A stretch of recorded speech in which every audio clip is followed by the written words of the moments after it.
Thelma Furness handed the future King of England to another woman with her own words, and didn't understand what she'd done until it was already finished. January 1934. A servant at Fort Belvedere opens a door that should have stayed closed and finds the Prince of Wales in bed with Wallis Simpson. Word of it reaches the king's own household. Nobody warns Thelma. Nobody sends a single line across the Atlantic to the woman about to lose everything she built with this man over 4 years. The safaris, the weekends, the place at his side that half of British society had already learned to take for granted. Wallis Simpson was not a stranger who slipped in. She was Thelma's friend, introduced by Thelma's own hand at Thelma's own house 3 years before that bedroom door ever opened. The servant who saw it never spoke publicly. Their name didn't survive. But what they witnessed traveled just far enough to matter, and stayed quiet enough to change nothing. This is the story of everyone who watched Wallis Simpson take Thelma Furness as king piece by piece, while Thelma was 3,000 miles away and no one thought to tell her. Some people in this story tried to tell the truth. It didn't matter. That's the part worth saying with before anything else. Start 5 years before Thelma even enters the picture, because the warning came early, and it came from someone with real access. Alan Lascelles spent most of the 1920s as the Prince of Wales's assistant private secretary, close enough to watch the drinking, the string of affairs, the casual disregard for a throne he was supposedly being groomed to sit on. In 1927, on a royal tour of Canada, Lascelles told Prime Minister Stanley Baldwin, in plain terms, that the prince was unfit to be king unless something changed. Baldwin agreed with him, and did nothing. A year later, on a tour of Kenya and Uganda, Lascelles watched the prince respond to news of his own father's near-fatal illness with what he later called incredibly callous behavior. In January 1929, he resigned rather than keep serving him. He had gone to the second highest office in the country and said the quiet part out loud. The answer was a nod and silence. 5 months later, on the 14th of June, the prince met Thelma Furness again at an agricultural show in Leicestershire, and the exact pattern Lascelles had tried to stop simply picked a new woman to run through. Fast forward to January 1934, inside Fort Belvedere itself. Household staff, the people who changed the linens, answered the late-night bells, and were trained from their first day never to repeat what they saw inside that house, reported finding the Prince and Mrs. Simpson in bed together. Not rumor, not gossip passed at a servant's table. A direct account, given by people risking their own livelihoods to give it, that reached all the way up to the king's own household. Here's what should have happened next, consequences. Here's what actually happened. The prince denied it to his father, King George V, a man not easily fooled, and privately said to have predicted his son would ruin himself within a year of the crown passing to him. Let the denial stand rather than push further. He said that grim forecast to people close to him. He never said it to the servants who'd risked everything to tell him the truth, and he did nothing with what they'd handed him. The people who spoke were staff, replaceable by definition. The person who lied was his own son, next in line to the throne. History already knows whose word won, and the staff who told the truth went back to their duties the next morning as though nothing had happened, because as far as the household was concerned, nothing officially had. Then there's a kind of speaking that wasn't trying to help anyone at all. In March 1934, sailing home from visiting her twin sister in America, Thelma had a shipboard flirtation with Prince Ali Khan, the wealthy, much-photographed son of the Aga Khan, a man who would go on, years later, to marry Rita Hayworth. Tatler printed the story before Thelma's ship had even docked. The report was accurate, and it arrived in Edward's hands with perfect timing to give him exactly what he needed, an excuse. When Thelma reached London and went to see him, she found a man already cold, already citing Ali Khan as though a magazine item explained 4 years unraveling in a matter of weeks. Truth, reported correctly, weaponized instantly. And then, 17 years later, The man at the center of it all finally spoke too, on his own terms, in his own memoir. A King's Story, published in 1951, lingers lovingly on the safaris and the weekends with Thelma, on everything that made him look good, the loyal companion who ran his household and steadied him for 4 years. It moves fast, almost silently, past how that companionship ended and exactly how Wallis took her place. A man with every resource in the world to get the record straight chose instead to edit it. What he wrote in detail, and what he compressed into a single throwaway line, tells its own story about a man managing his own legend even in retirement. The last person to speak was Thelma herself, and she waited 24 years to do it. In 1958, she and her twin sister Gloria published Double Exposure, a joint memoir of 2 lives that had run parallel through the same rarefied, reckless world. In it, Thelma finally described the January weekend at her own house, Burgh Court, when she introduced her American friend to the prince, one introduction among hundreds she'd made without a second thought. She described the arrangement before she left for 6 weeks in America in late 1933, a simple favor, asked friend to friend, to look after the prince while she was away. She described coming home to find that favor had quietly swallowed her entire life. By 1958, Wallis was the Duchess of Windsor. The abdication had already happened. Nothing Thelma wrote could touch any of it. Some reviewers later called the memoir self-serving, more interested in the glamour she'd lost than any honest reckoning with how she lost it, and pointed out places where her memory doesn't quite match other accounts, the kind of small drift you'd expect from a quarter-century-old story co-written with a sister who had her own version to protect. Flawed or not, it's the only time Thelma ever told this story in her own words.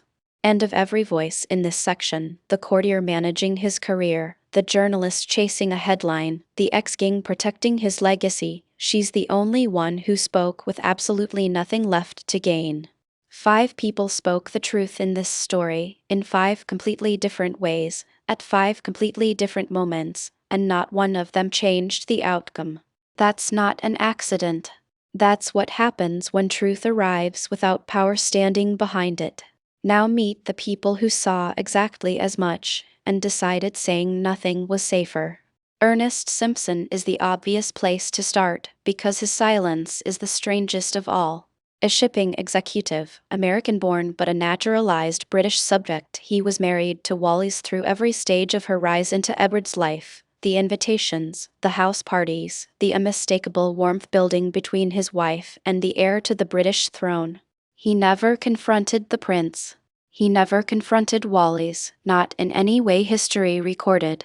Instead, he kept showing up to the same dinners, kept posing for the same photographs, kept performing a marriage that everyone in the room already understood was hollowing out in real time. For a while, the prince even kept Ernest close on purpose, inviting him along on the very weekends where his wife's relationship with Edward was deepening, so the 3 of them could maintain the fiction of an ordinary friendship a little longer, with Ernest playing the strange, silent role of the accommodating husband.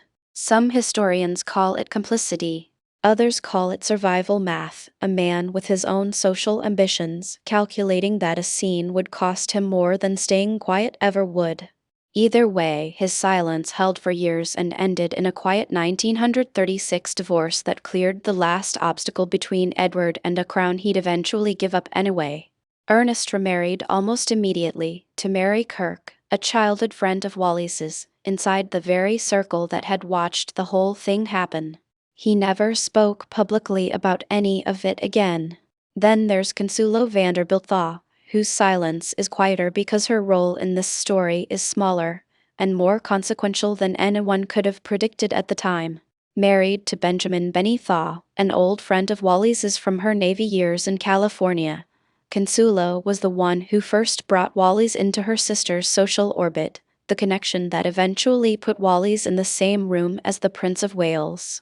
She wasn't scheming. She was doing what women in her position did constantly, connecting a friend to people who could open doors. She never wrote about it. Never gave an interview about having been the very first link in a chain that ended with a king giving up his throne. Maybe that's exactly why. There's no clean way to explain a catastrophe that started as nothing more than good manners. A third silence belonged to Wallis's own aunt, Bessie Merriman, and this one was almost certainly deliberate.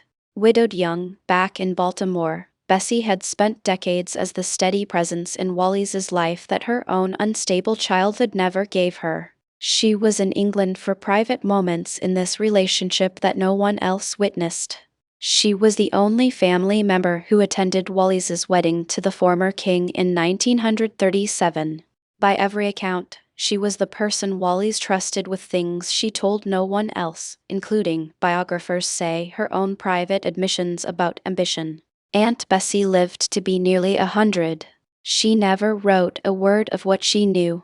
She took the most intimate testimony that existed on Wallis Simpson straight to her grave in 1964, and the silence reads less like an accident and more like a choice, the discretion of a woman who believed some secrets belonged to the person who told them, not the person who heard them. Here's the silence that should have saved Thelma, if anyone had thought to connect it in time.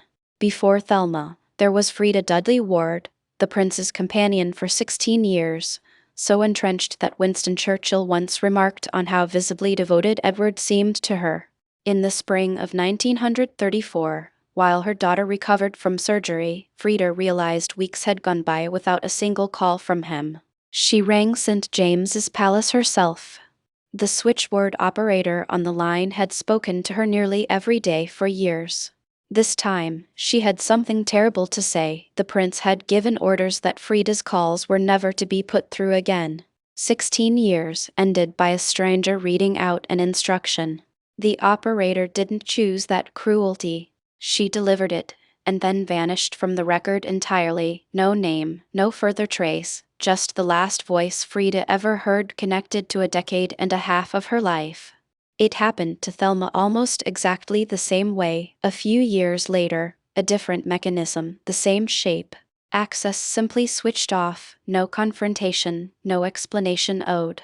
Anyone standing close enough to Edward to notice the pattern repeating could have warned Thelma what was coming. Nobody did. The people who'd already lived through it once stayed just as quiet the second time. One more silence deserves mention, even though it belongs to a chapter that closes years after Thelma's own story ends. Once Edward abdicated and his brother became King George VI, the new king's wife, the former Duchess of York, now Queen Elizabeth, made her opinion of Wallis unmistakable, if only ever behind closed doors. She reportedly called her that woman in private and backed her husband's decision to deny Wallis a royal title. None of that helped Thelma. It came years too late for that, aimed at a different chapter of the same story. But it shows something worth noticing. Even inside the royal family itself, disapproval existed. It simply never arrived in time to matter to anyone standing in the path of what was coming, Thelma included. A husband who protected his social standing instead of his marriage. A friend who made an introduction and buried what it cost. An aunt who carried the truth to her grave rather than let it out. A telephone operator who delivered someone else's cruelty and disappeared. A future queen whose disapproval only ever surfaced once it was already safe to voice it. None of them set out to hurt Thelma Furness. That's almost the point. Their silence didn't need malice behind it to clear the path for the woman who came next. Some witnesses in this story were never given the chance to speak at all.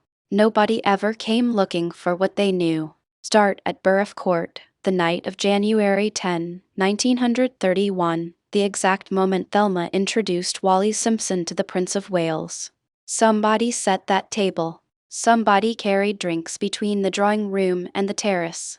Somebody in that house noticed exactly how the prince's attention moved that evening, and exactly how Thelma behaved toward the friend she'd just introduced him to. Not one of those people appears in Thelma's memoir, or Wallis's, or in any biography written since. They stood in the exact room historians have spent nearly a century trying to reconstruct from the outside, and no one ever thought to ask them what they'd seen. Marmaduke Furness occupies an even stranger version of that same silence, because he wasn't a servant, he was the host. Burgh Court was his house. A shipping magnate and member of the House of Lords, 20 years older than Thelma and frequently traveling for business, he's remembered mainly as an absent figure, indifferent to an arrangement that wasn't unusual by the standards of his own aristocratic marriage. But no one ever sat him down and asked what he understood about a relationship carried out under his own roof, in his own name, for years. He died in 1940. Whatever he knew, or chose not to know, died with him. Inside Wallis's own household, the picture is even blurrier, by design, almost. As her marriage to Ernest strained under money they didn't have, the Simpsons went through what the record only describes as a constant turnover of maids and cooks, hired and let go as their finances tightened. Each one would have seen something: how often the prince visited, how thin the marriage had worn, maybe the exact moment domestic peace gave way to something else.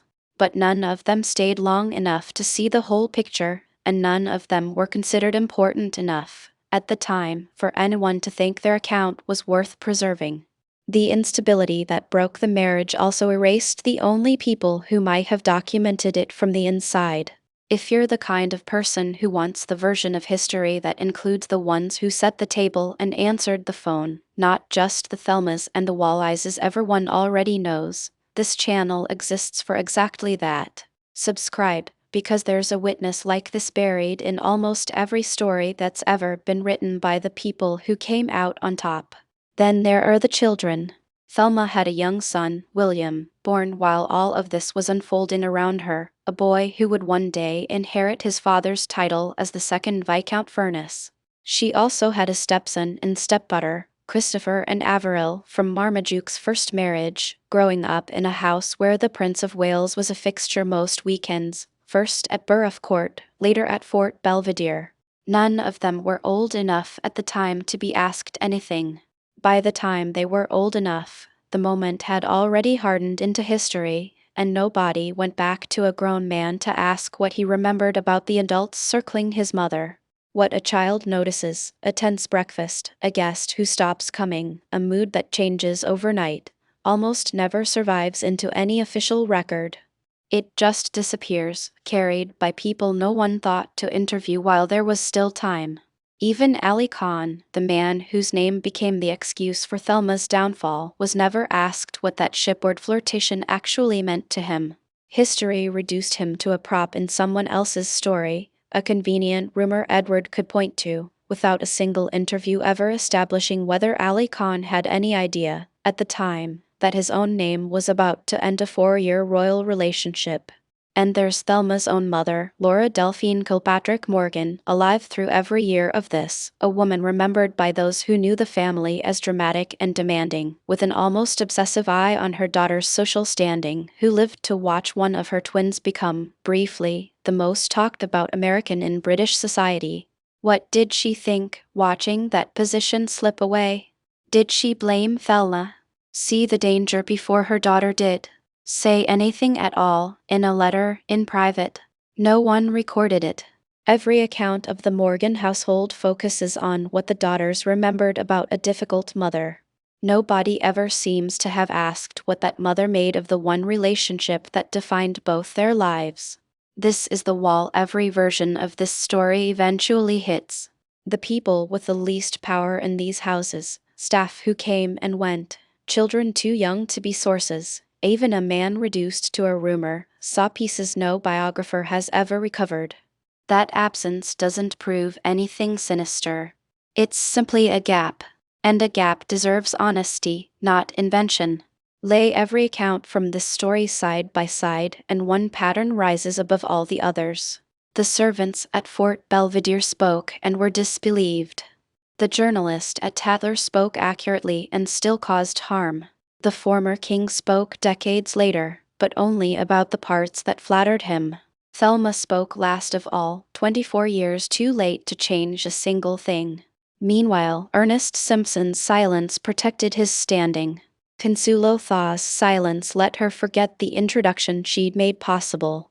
Aunt Bessie's silence guarded a confidence no historian has ever cracked. A nameless telephone operator delivered, without choosing it, the same cruelty that would land on Thelma a few years later, through a different messenger. A future queen's disapproval arrived only once it was safe to voice.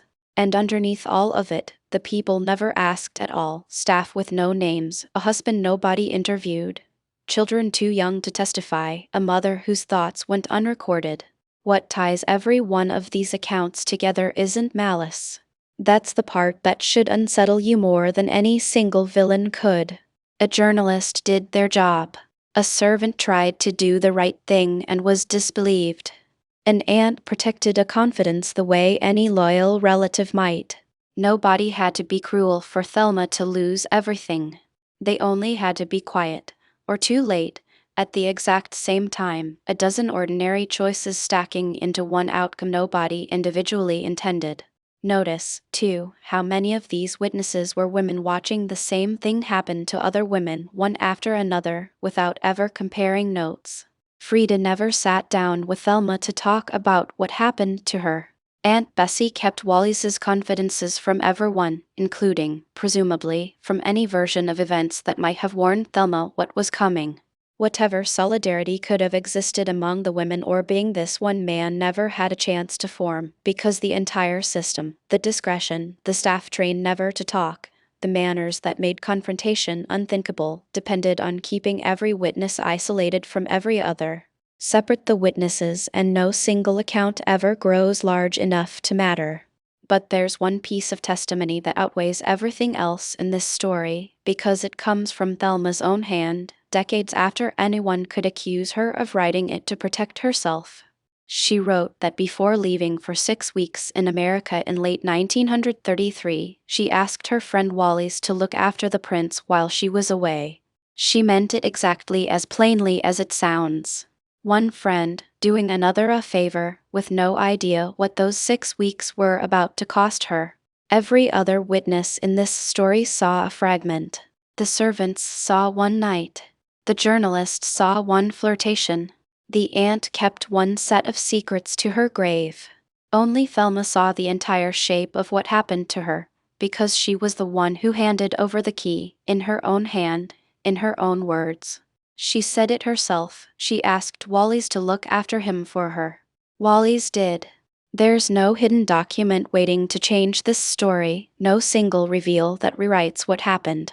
What the witnesses show, laid side by side, is quieter than that and harder to shake. A woman can lose the center of her entire life to the person she trusted most, in full view of a household staff, a family, a best friend's sister, and a former mistress who had lived through the identical thing years earlier, and almost none of them will say a word while it's happening.